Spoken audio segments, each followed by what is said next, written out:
For more than a century, scientists have been making observations on this site using telescopes like this, still in use today. In fact, this is the World Data Centre for the Sunspot Index. Now though, Solar Orbiter is giving us a whole new perspective of our nearest star. Let's check. Go Atlas. Go Bucitar. Go Solar Orbiter. Lift off. Release. Utilization. Now 25 seconds in flight.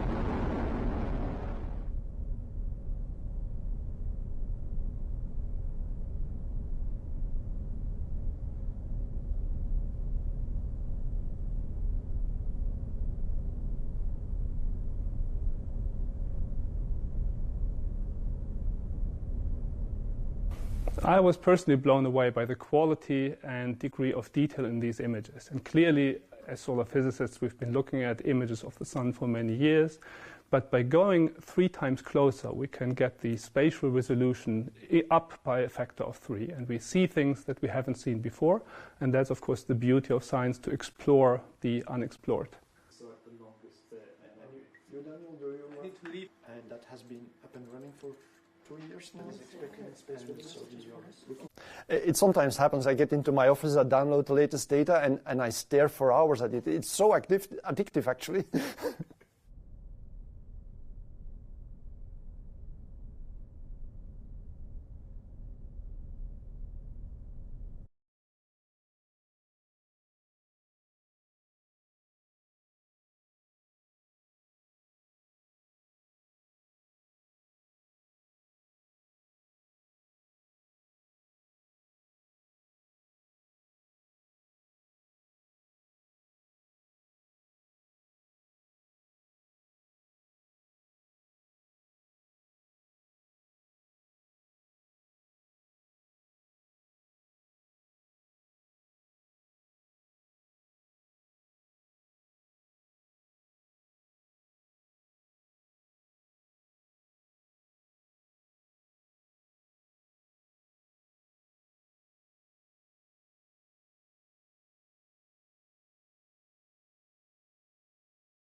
vois, So big. presque fisheye, quoi. Oui. Oh, this is nice. Tu vas peut-être avoir les vibrations de l'odeur aussi. Bon, Ça va. ça va.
This close approach is quite significant because it's the very first time that we take images from the Sun from that close by, from within the orbit of Mercury. And for the mission it's important in many ways, because on one hand, of course, the closer you go, the better resolution you get and the more details you can see. And it's also important because we want to understand the influence of the Sun on planets, on the Earth, and for that we want to come closer and we want to see what's happening and at the same time feel around the spacecraft how the environment is changing. It's important to have all the instruments working and operating in a coordinated way, because one of the main goals of the mission is to link the Sun and its activity with the environment, and not only the environment close by, but also the planets. And for that we want to look at the Sun's activity, at the solar activity, with many different telescopes that look at it in different wavelengths. So that means they are looking at different layers in the atmosphere, and they can also measure things like the magnetic fields on the Sun. And then at the same time, we also have instruments at the outside of the spacecraft that will sense and measure what's happening around the spacecraft itself. So whenever there's solar activity, we can feel the effects close to the spacecraft. The spacecraft is performing very well, and we are very happy about that, because it is the first time that it had to go so close to the Sun, and so in this very challenging environment. And of course the spacecraft is designed for it, but this design is all based on modeling, on predictions, so you only really know that it's going to work until you have seen it working.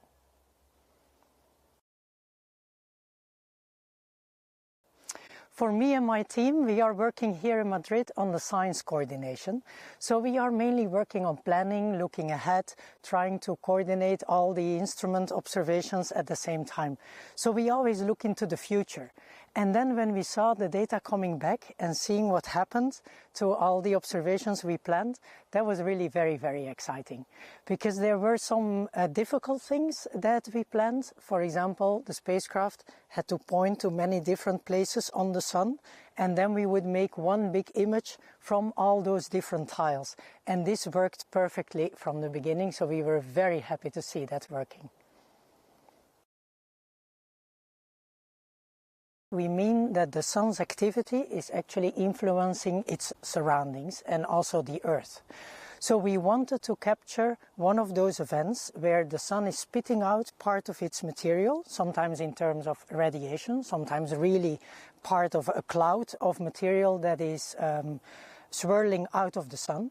And then when the spacecraft can fly through this cloud of material, we can much better understand what happens to the activity between the time it leaves the Sun and the time it arrives at the Earth. One of the main goals of Solar Orbiter is really science, doing new things, trying to explore new parts of the sun, and really understanding how it works. Because space weather is one thing that we want to understand better. That's the influence of the sun's activity on the Earth. But to do that, you have to really go close and understand what's happening closer to the sun. One of the things we always lack is we see things happening very far out at the solar surface, and then a few days later we feel effects close to the Earth. But what has happened in between, that is really often a mystery. And often things happen that we did not expect, and so our predictions are not very good. With Solar Orbiter, we hope to understand solar physics better and the whole propagation of these events from Sun to Earth.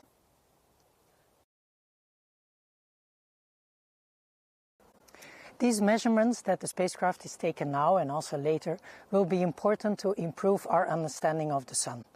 One of the things we want to understand better is how the Sun affects the Earth, but for that you have to really understand how the activity of the Sun is caused, how it evolves, and when, for example, such a cloud of solar material leaves the Sun, how it also propagates through space and goes towards the Earth.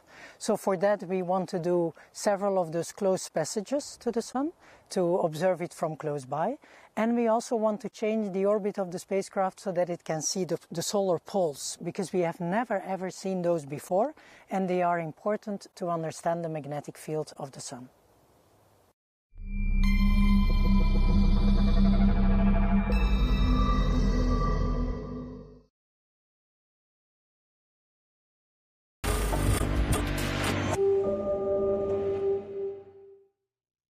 De maand maart was een heel spannende periode voor ons.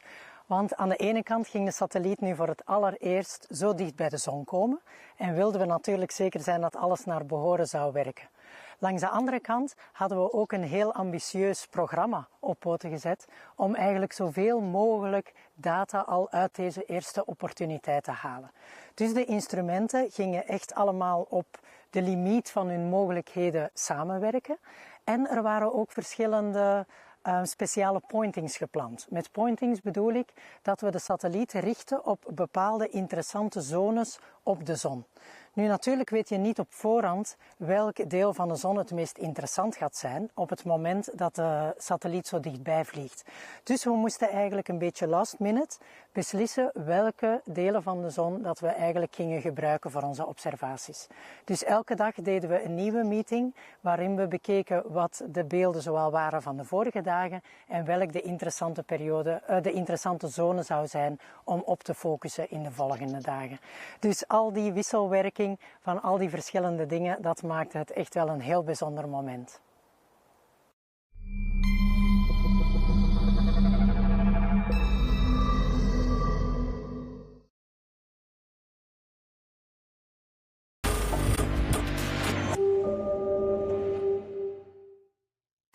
Esta distancia tan cerca al Sol es muy importante por varias razones.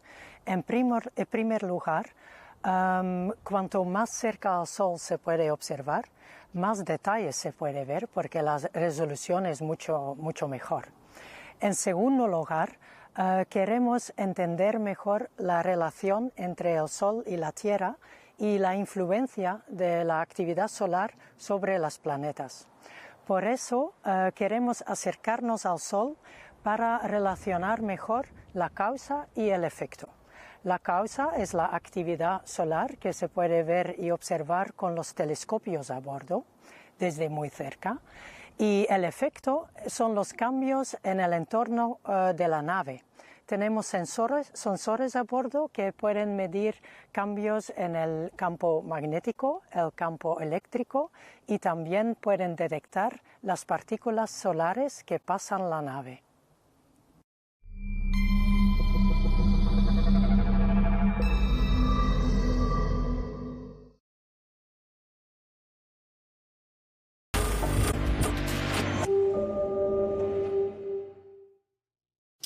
It's important to get that close to the sun because that's how first we get much better resolution and much more details of what's happening there.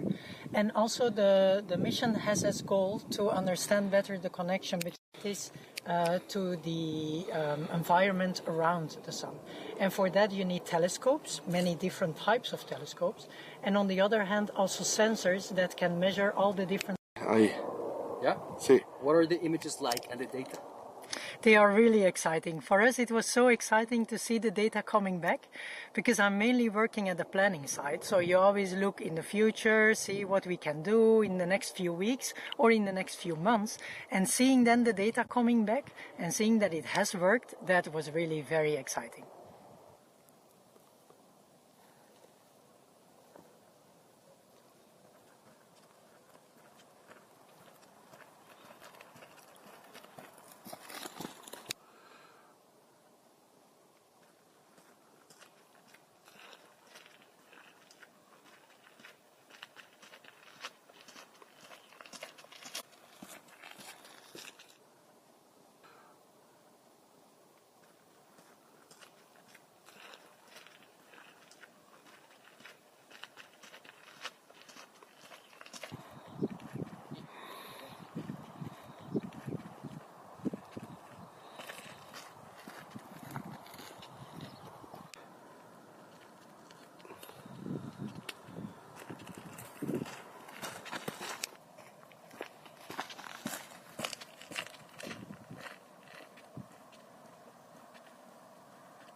So the EUI, so the extreme ultraviolet imager, sees the hot corona, so to speak, the atmosphere of the sun at extremely high resolution, much higher than what we had before. And one of the problems that we are after is to understand why the corona is so hot. It's like 1,000,000 degrees or so, while the surface of the sun is 5,000, something like this. And that's really puzzling, and we're after that since decades. And we think that it's possibly because of tiny eruptions that go on all the time, but that are small, too small to be seen by other instruments. And now that with orbiter we get so close to the sun, we can finally see them. And we did see a lot of them in the first images that we took. And the closer we get, the more we see. So we are really excited about this because we may finally be on the solution to that decade-long problem. We're getting the best images ever of the corona at these wavelengths. And so it's basically we're getting 2 times, 3 times better than before. And well, we had a few peaks with sounding rockets, but like for 5 minutes. So now we're getting hours of that. And we are just seeing new stuff. It's very, very exciting to see this data coming to the ground and showing things that either we guessed were there, but we were not really sure, or just new stuff. So now the whole payload is working together. It's actually a lot of work to coordinate all that. But what that gives us is that we get a comprehensive diagnostics of the solar plasma, of the solar atmosphere. So we can, with EUI, get the dynamics, the fine scale structure, but then with other instruments like SPICE, we can get measurements of the temperature, of the density, these kind of things. So with all the instruments together, we get a comprehensive view and understanding of the physics. And then you have all the in situ instruments also that we are working with that will help us understand what the coronal mass ejections are and how they influence the physics of the heliosphere, which is the surroundings of the sun, so to speak.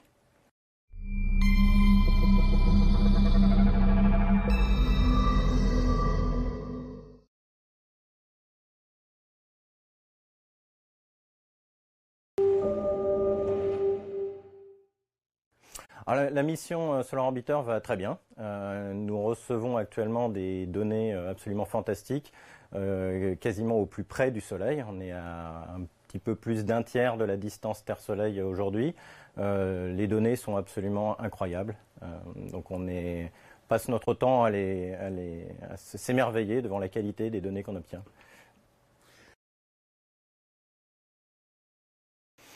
Donc avec EUI, l'instrument qui est un télescope qui fait des images dans l'extrême ultraviolet, nous arrivons à voir les structures les plus fines qui aient jamais pu être observées de la couronne du Soleil, c'est-à-dire de l'atmosphère du Soleil. Et avec ça, nous apprenons énormément de choses sur comment fonctionne le Soleil en général et son atmosphère en particulier. L'atmosphère du Soleil, la couronne, est un milieu qui est à environ 1 million de degrés, alors que la surface du Soleil n'est qu'à peu près 5000.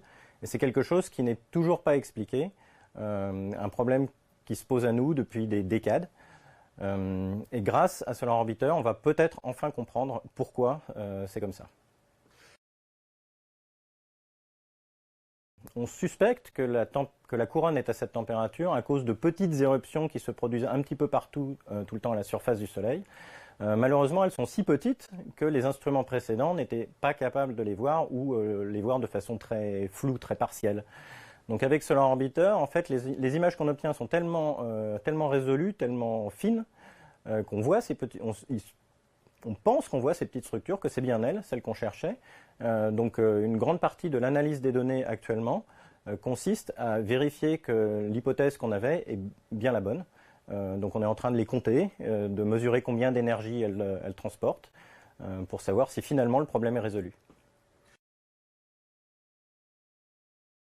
Voilà, donc depuis quelques mois maintenant, les instruments de Solar Orbiter fonctionnent tous simultanément. Pour nous fournir une vision beaucoup plus complète de l'étoile que ce qu'on avait au début de la mission où les instruments étaient en phase de test. Donc ça nous permet à la fois d'arriver à résoudre cette fameuse question du chauffage coronal, mais aussi de comprendre comment le Soleil dans son ensemble fonctionne, comment fonctionnent les éruptions solaires et comment est-ce qu'elles affectent l'environnement du Soleil. Donc des télescopes regardent ce qui se passe à la surface du Soleil et on a des instruments qu'on appelle in situ, qui vont mesurer ce qui se passe au niveau de la sonde. Et en combinant les deux, on va arriver à comprendre l'influence du Soleil sur son environnement. Clairement, les observations qu'on a sont meilleures que ce qu'on avait avant. Donc on gagne nettement en qualité, en résolution, à la fois la finesse des détails, mais aussi la cadence, c'est-à-dire la résolution temporelle. Et donc ça ouvre complètement, à la fois on est capable de éventuellement confirmer des hypothèses, mais aussi simplement on découvre des choses nouvelles parce qu'on a des instruments bien meilleurs que les précédents.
Voilà, et le remettre.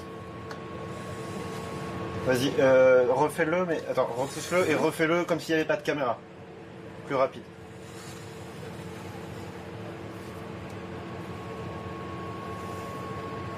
Voilà, donc là tu places le truc et après tu vas vers l'ordi.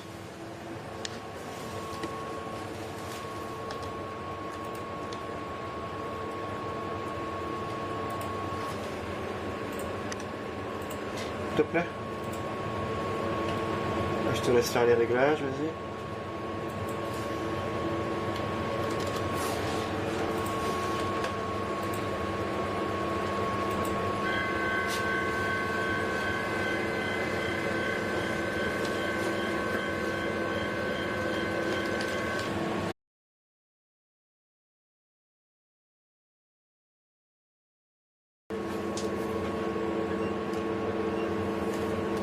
viens appuyer sur le bouton derrière là-bas.